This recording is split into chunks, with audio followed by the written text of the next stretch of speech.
Qu'est-ce qu'on voit dans le parcours d'âme? Donc 4 jours intensifs, 4 jours pour l'instant.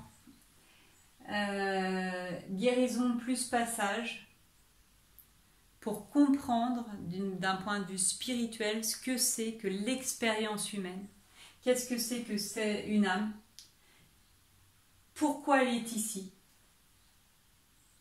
Pourquoi ça bloque? Et si ça bloque dans la guérison d'âme, si ça bloque dans l'incarnation, ça va bloquer au passage.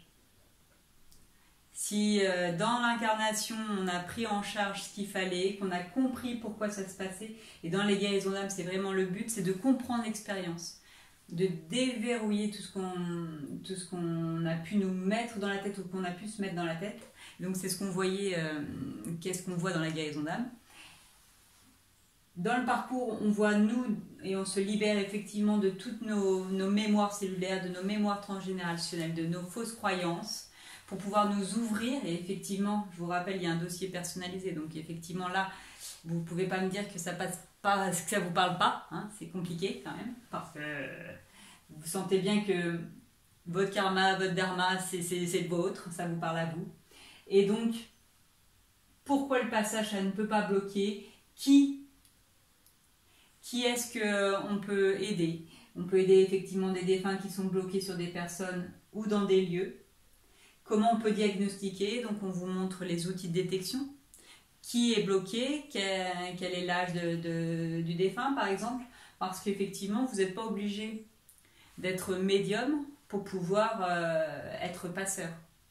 C'est plus facile. Médium, c'est vraiment je communique, je pose la question et je reçois la réponse instantanée. On n'est pas tous, on peut avoir des ressentis, on peut avoir des frissons, on peut sentir qu'il y a quelque chose, et donc on vous explique comment on peut sentir la présence des personnes dans des lieux ou sur des personnes, parce que l'âme va avoir besoin d'énergie. Elle n'est pas montée dans la lumière, donc elle n'est pas autonome, donc ça devient un vampire énergétique. Et c'est vrai aussi, on a aussi des êtres incarnés qui sont des vampires énergétiques.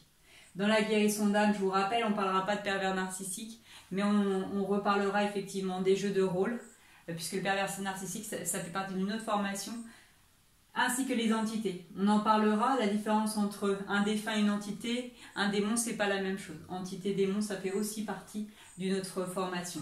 Là, on est sur du sacré dans le sens d'un être humain qui a eu une vie, qui a fait ce qu'il a fait, et Dieu sait qu'il y en a qui ne font pas que des belles choses, mais il y en a aussi qui ont essayé, qui ont galéré, et que par des fausses croyances, ils restent bloqués après la mort.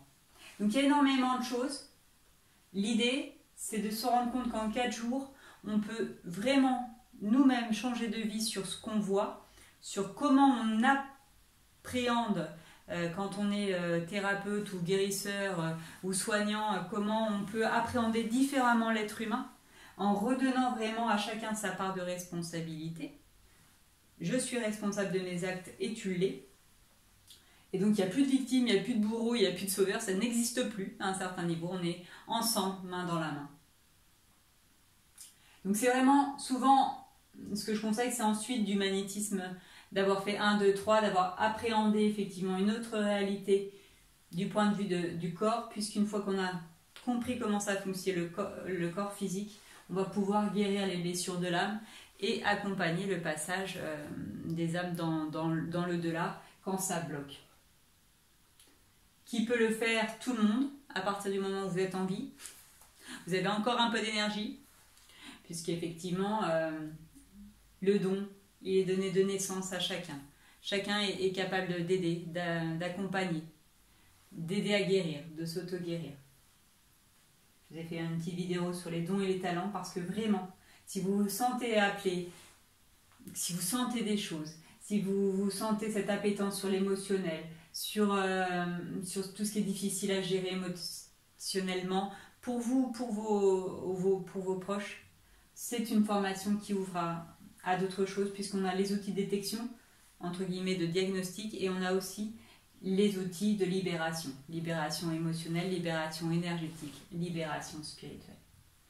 Les fausses croyances, les faux liens, il y a énormément de choses à libérer pour que notre monde soit plus léger, pour que l'astral soit plus léger et qu'effectivement tous les passages se fassent de mieux en mieux. Merci.